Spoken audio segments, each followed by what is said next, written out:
حضرت خباب بن ارت رضی اللہ تعالیٰ عنہ کی تکلیفیں۔ السلام علیکم دوستو، خیریت سے ہیں؟ طبیعت صحیح ہے؟ آج ہم یہ واقعہ پڑھیں گے جس میں ایک اور ہمارے صحابی رضی اللہ تعالیٰ عنہ جو بڑے مشہور صحابی ہیں، ان کا قصہ، ان کی تکلیفیں بیان کی جائیں گی۔ تو اس ویڈیو کو غور سے سنیے گا، اور جس میں میسیج ہوگا اللہ کرے یہ ہمارا یہ جو میسیج ہے ہماری زندگیوں میں آ جائے، ہم اس میں عمل کرنے والے بن جائیں۔ باقی اسی ویڈیو کو پورا دیکھیے گا تاکہ اور لوگوں تک یہ پہنچ سکے، اور چینل کو سبسکرائب بھی کریے گا، لائک بھی کریے گا، کمنٹ بھی کریے گا۔ تو شروع کرتے ہیں۔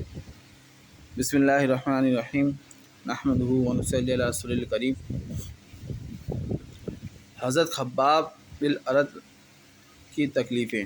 حضرت خباب رضی اللہ تعالیٰ عنہ بھی انہیں مبارک ہستیوں میں ہیں جنہوں نے امتحان کے لیے اپنے آپ کو پیش کیا تھا، اللہ کے راستے میں سخت سے سخت تکلیفیں برداشت کی۔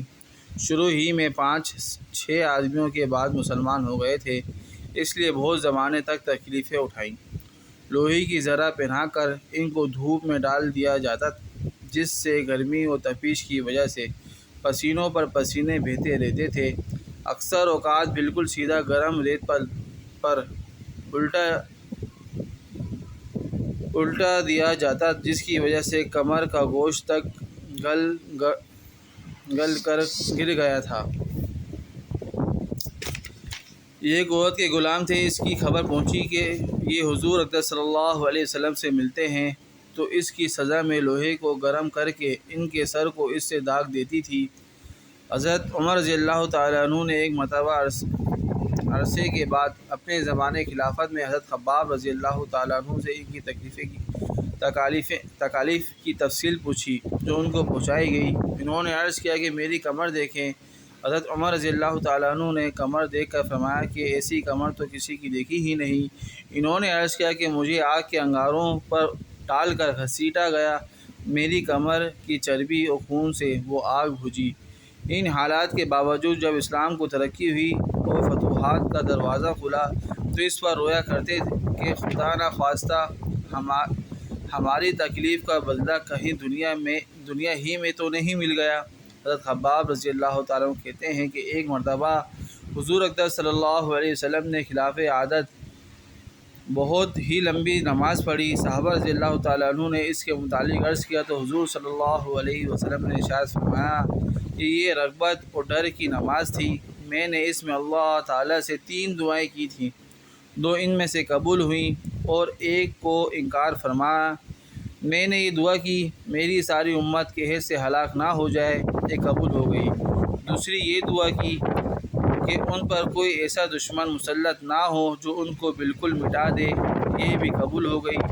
تیسری یہ دعا کی کہ ان میں آپس میں لڑائی جھگڑے نہ ہوں، یہ بات منظور نہیں ہوئی۔ حضرت خباب کا انتقال 37 ہجری میں ہوا، اور کوفہ میں سب سے پہلے صحابی یہی دفن ہوئے۔ ان کا انتقال کے بعد حضرت علی کرم اللہ وجہہ کا گزر ان کی قبر پر ہوا، تو ارشاد فرمایا، اللہ خباب رضی اللہ تعالیٰ عنہ پر رحم فرمائے، اپنی رغبت سے مسلمان ہوا اور خوشی سے ہجرت کی اور جہاد میں زندگی گزار دی اور مصیبتیں برداشت کی۔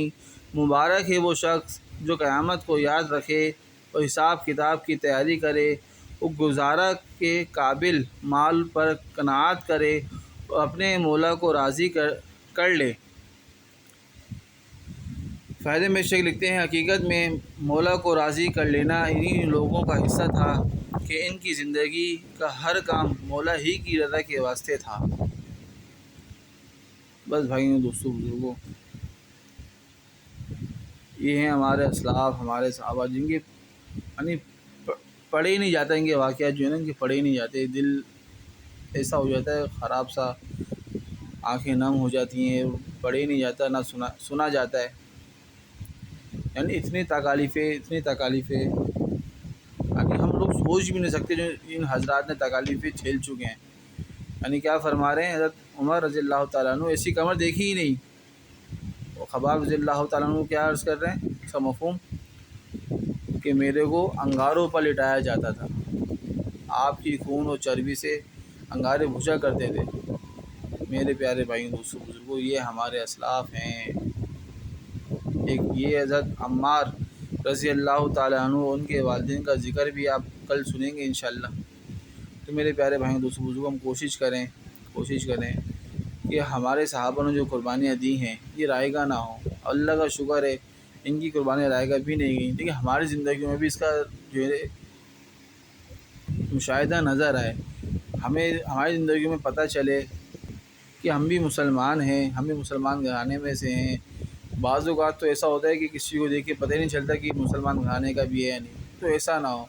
ہم اللہ کے نبی کی سنتوں پہ چلنے والے ہوں، ہمارے لباس سنت کے مطابق ہوں، ہمارا چہرہ، ہماری داڑھی، ہماری ٹوپی سنت کے مطابق ہو، ہمارا رہن سہن سنت کے مطابق ہو۔ اور میرے پیارے دوستوں، ہمارے جو معاملات ہیں یہ سنت کے مطابق ہوں، ہمیں پتہ ہو کہ پڑوسیوں کے حقوق کیا ہیں، ہمیں پتہ ہوں کاروبار کے حقوق کیا ہیں، گاہکوں کے حقوق کیا ہیں، ملازم کے حقوق کیا ہیں، ماں باپ کے حقوق کیا ہیں، بہن بھائیوں کے حقوق کیا ہیں، بچوں کے حقوق کیا ہیں۔ ہم بچے ہیں تو والدین کے حقوق ہمیں پتہ ہونے چاہیے کیا ہیں۔ میرے پیارے دوستوں بزرگوں، امید کرتا ہوں یہ ویڈیو آپ کو پسند آئی ہوگی۔ اس ویڈیو کو خوب سے خوب شیئر کریں، چینل کو سبسکرائب کریں، لائک کمنٹس کریں۔ ملتے ہیں انشاءاللہ اگلی ویڈیو میں، جس میں ہم حضرت عمار رضی اللہ تعالیٰ عنہ کے والدین کا ذکر پڑھیں گے۔ جزاک اللہ، السلام علیکم۔